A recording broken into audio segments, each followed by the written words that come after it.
एक पत्नी अपने पति से बोली कि क्या जब देखो जब घर में पड़े रहते, कथा में चला करो, कथा सुना करो।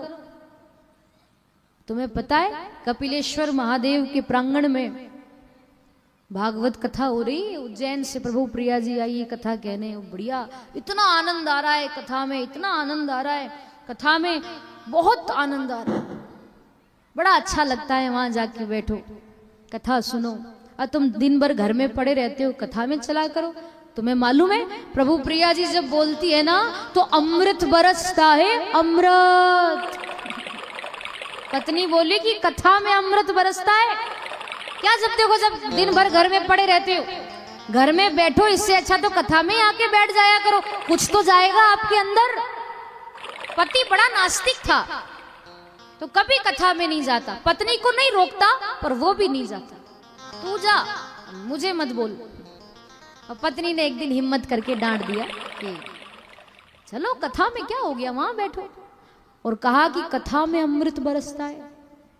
अब पत्नी का भाव अलग था कहने का, पर पति को लगा कि शायद सच में मीठा मीठा पानी जैसा कुछ बरसता होगा, सच में कुछ बरसता होगा, वहां चमत्कार होता होगा कि अमृत की वर्षा होती है। उसको ऐसा लगा, कभी सुना तो है नहीं ये नास्तिक इंसान। तो पत्नी से बोला कि अब तुम कह रही हो कि कथा में अमृत बरसता है, तो चलो मैं भी कल तुम्हारे साथ चलूंगा, मैं भी अमृत पी के आऊंगा। पत्नी बोली बढ़िया, ठीक है, खुश हो गई वो कि कुछ तो असर हुआ। अगले दिन जब कथा 3-3:30 बजे प्रारंभ हुई तो दोनों पति पत्नी आए। पत्नी तो जहां बैठती थी बैठ गई। अब वो आदमी जगह ढूंढे, क्योंकि वो सेठ जी था, उसको सहारा लेकर बैठने की आदत, उसको पीछे कुछ ना कुछ चाहिए, वो टिकेगा उसके बाद उसको कथा मतलब वो बैठ पाएगा।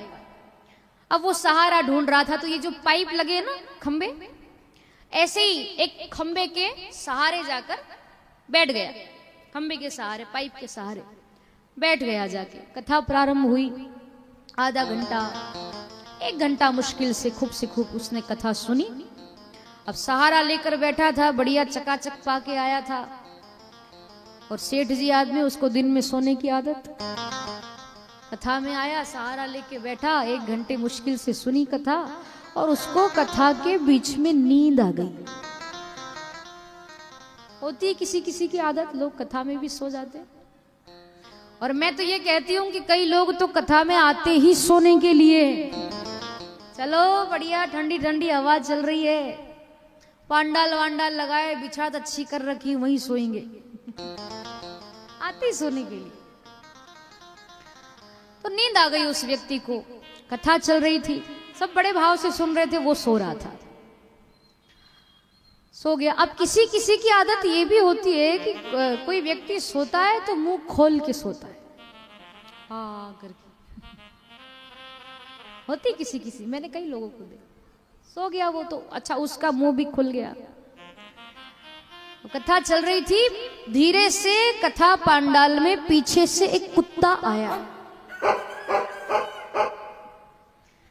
उस कुत्ते ने ऊपर टांग की,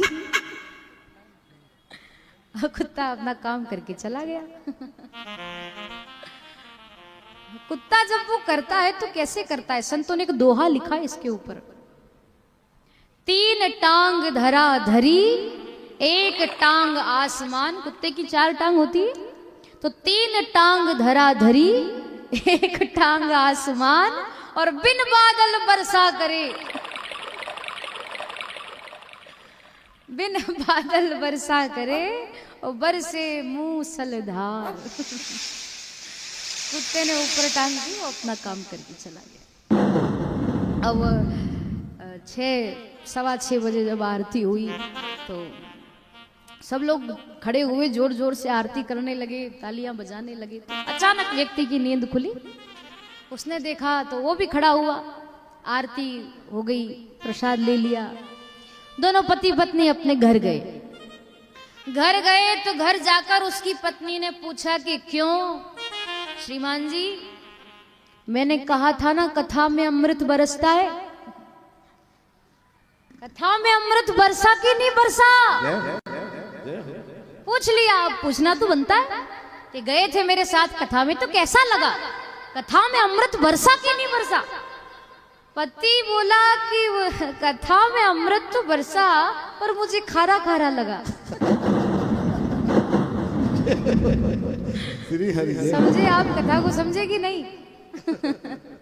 कथा में अमृत तो बरसा पर खारा खारा लगा। मेरा निवेदन है आप लोगों से, जो इस पाइप के सहारे बैठे, जो भी सहारा लेके बैठे, थोड़ा आगे खिसक कर बैठना, है ना, नहीं तो कहीं आपको भी नींद आ गई और मुंह खुला रह गया तो अमृत की वर्षा होगी।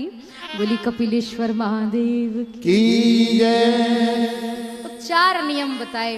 पहला है कथा पांडाल में बैठकर कथा सुननी चाहिए, इधर उधर की बातें कथा में नहीं करनी चाहिए, एक आसन पर बैठकर कथा सुननी चाहिए और कथा में सोना नहीं चाहिए।